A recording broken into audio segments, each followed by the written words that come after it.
What keeps me alive in this world is neither bodily organs nor muscles. It's my soul. How could a guy who has one of the top 10 coldest lines and the most iconic laugh in One Piece be the most useless straw hat? But unfortunately, he is. And let me get two things out of the way. This does not mean I don't like the guy. I mean, how can I dislike someone who asks for every hot woman's panties? He has the balls to do what I want to, but is not scared of jail. He's a goddamn inspiration to men everywhere. And number two, even though I'm saying he's the most useless straw hat, that does not mean he doesn't have his cool moments. I think after Sanji, the second most important protagonist of the Whole Cake Island arc was Brook. Him calling Big Mom young lady, bad as hell.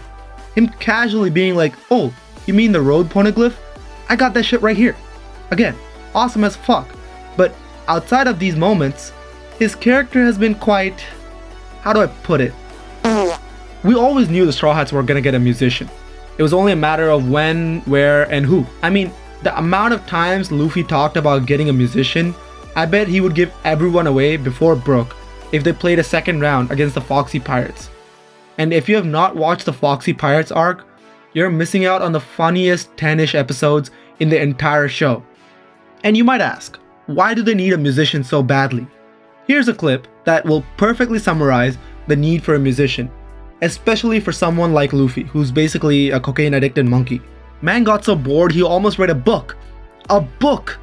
And also hats off to Robin for making books sound interesting. God, I wish she was my high school English teacher. But you see the problem with being in the middle of the ocean for such long stretches of time and not having any entertainment? Can you imagine much less a day without your phone or laptop? Well, that's what they gotta go through. Music represents the easiest and most accessible form of entertainment. Everybody can do some form of music, whether it be good, bad, or a masterpiece like Luffy singing. It also has the functional use of telling your side of the story without being censored, because it is a form of entertainment, but at the same time, it is also a way to pass down information, especially in a world where there's no freedom of speech and it's very easy for governments to cover shit up. I mean, even with all the freedom of speech and countless news channels in this world, most people still consume information only when they're entertained. Brook's intro in the Thriller Bark arc, combined with his past, is the perfect recipe to embody all the aspects of music I just mentioned. He was born 90 years ago, and around 40 years later, he joined the Rumbar Pirates. While sailing in the West Blue, they met a young Laboon and connected to him through song. So much so that he crossed the calm belt to join the Rumbar Pirates in the Grand Line. After forcing Laboon to stay with Crocus and wait for them, they journeyed deep into the Grand Line, where Brook's crew ran into their first problem. The captain of the Rumbar Pirates, Yorkie, and several others had caught an incurable disease.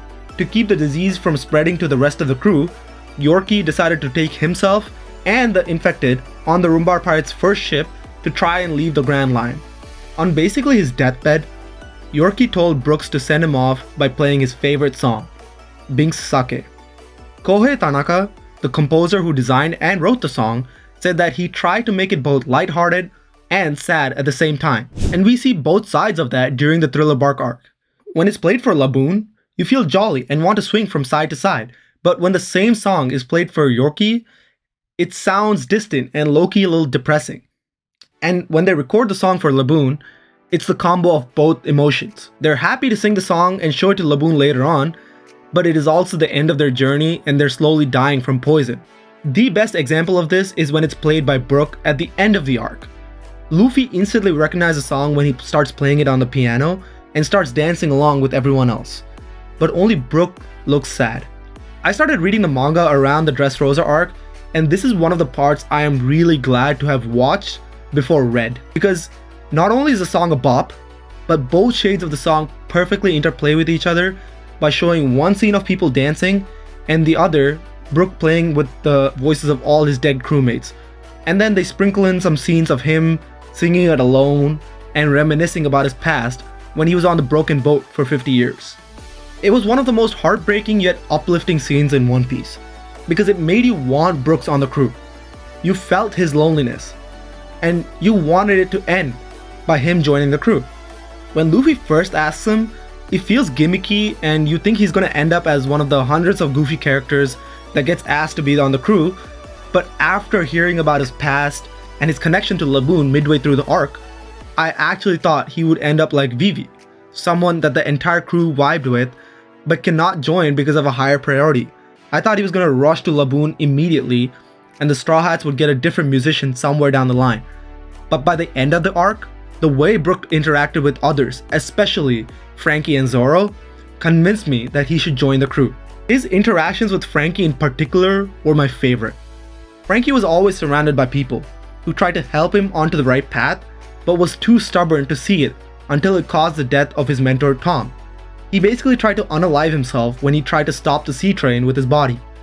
On the other hand, Brook went on a journey with all his friends and ended up alone, but chooses to stay alive in the hope that he one day fulfills the promise he and his crew made. I do not think he would forgive us for having died irresponsibly, and because of our selfish promise would yell into the skies if he could.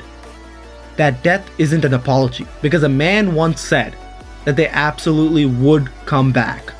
I know nobody wants to think this way, but Brook could have just jumped off the broken ship and unalived himself.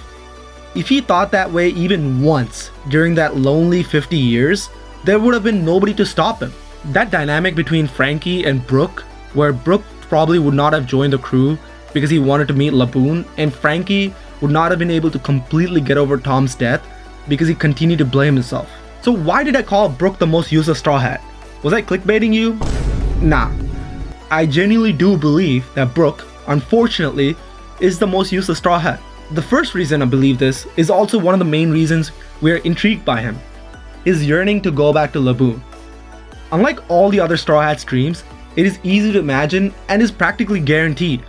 He's the only one whose personal goal will not be achieved by journeying with the crew. Every other crew member from Zoro to Jinbei, their best method of achieving their targets feel like an interesting side quest, and that is why their goals come up, like Sanji's All Blue or Usopp's need to be brave. However, with Brook, there's always going to be this lingering feeling of why doesn't he just leave the crew and return to Laboon? The second reason is that his backstory is kind of a knockoff.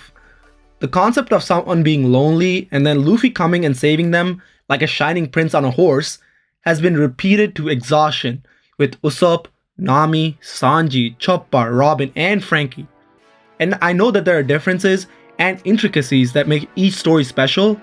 I love watching YouTuber Melon T because she does a great job breaking down characters and explaining how each one is significant and special.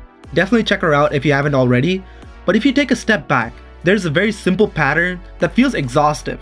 Guy or gal is fighting to move forward but is alone in some manner or the other.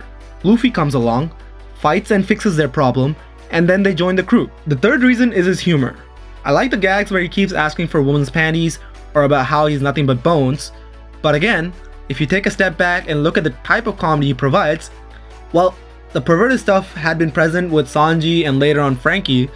The cowardly attitude jokes were established by the trio of Usopp, Nami, and Choppa way before he joined, so he always ends up feeling like an add-on to an already established dynamic. I think a good comparison is, let's say you have a friend group that you're tight with, and within that friend group, obviously you'll be closer with one or two more than the others.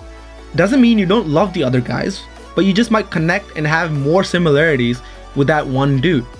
And if a new guy comes and joins your group later on, unless something incredibly good or something incredibly bad happens, he gets added to the end of the list of guys you're close with.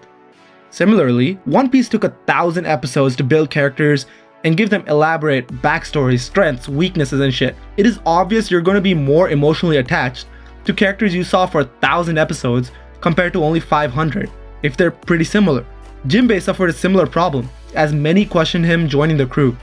Many pointed to his age, aka people like me, but a lot of people also talked about how he's similar to Zoro.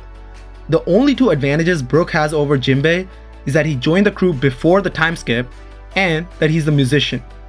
And lastly, but most importantly, he's the most useless relative to the other Straw Hats. Like I said before, when you use 1,000 episodes to build these insane characters, some are just bound to get more screen time than the others. And even though I call him the most useless, It's not like there's a huge gap between him and the others. That's how good Oda is. My mistake. That's how good Goda is. Many have Usopp, which I loudly disagree with everywhere I go, and some have Nami, Choppa, Frankie. I can make a case why each and every one is better than Brook, but we would be here all day.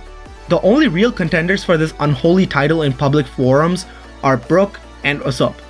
But I think Usopp is much higher in the rankings than most people realize. And if you want to properly understand why Usopp is better than Brook, watch this video. Thanks for watching and see you next time.